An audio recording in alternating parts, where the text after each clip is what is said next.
अटल कानून का एक उदाहरण रामायण में आता है कि बाली ने तपस्या करके वर लिया था कि जो भी लड़ने के लिए उसके सामने आए उसका आधा बल बाली में आ जाए।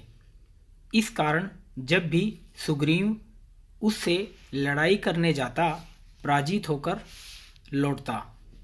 इस तरह बाली की शक्ति हमेशा बढ़ जाती जबकि उसके दुश्मन की ताकत क्षीण हो जाती। रामचंद्र जी महाराज को इस भेद का पता था। जब सुग्रीव बाली के खिलाफ मदद लेने उनके पास आया तो अपना बल सुरक्षित रखने के लिए उन्होंने पेड़ों की ओट में खड़े होकर बाली पर तीर चलाया और उसे मार डाला। मरते समय बाली ने रामचंद्र जी महाराज से कहा, मैं बेकसूर था, मैंने आपका कुछ नहीं बिगाड़ा था। अब इसका हिसाब आपको अगले जन्म में देना पड़ेगा। सो अगले जन्म में रामचंद्र जी कृष्ण महाराज बने और बाली भील बना।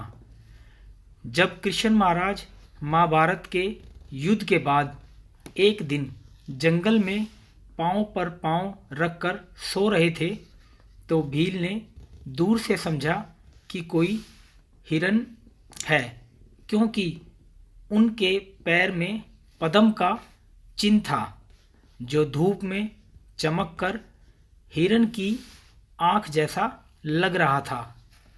उसने तीर कमान उठाया और निशाना बांधकर तीर छोड़ा जो कृष्ण महाराज को लगा।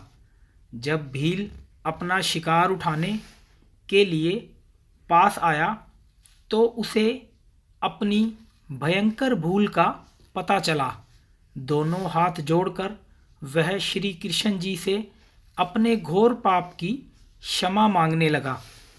उस समय कृष्ण महाराज ने उसे पिछले जन्म की घटना सुनाई और उसे समझाया कि इसमें उसका कोई दोष नहीं था, यह तो होना ही था। उन्हें अपने कर्मों का कर्ज चुकाना ही था।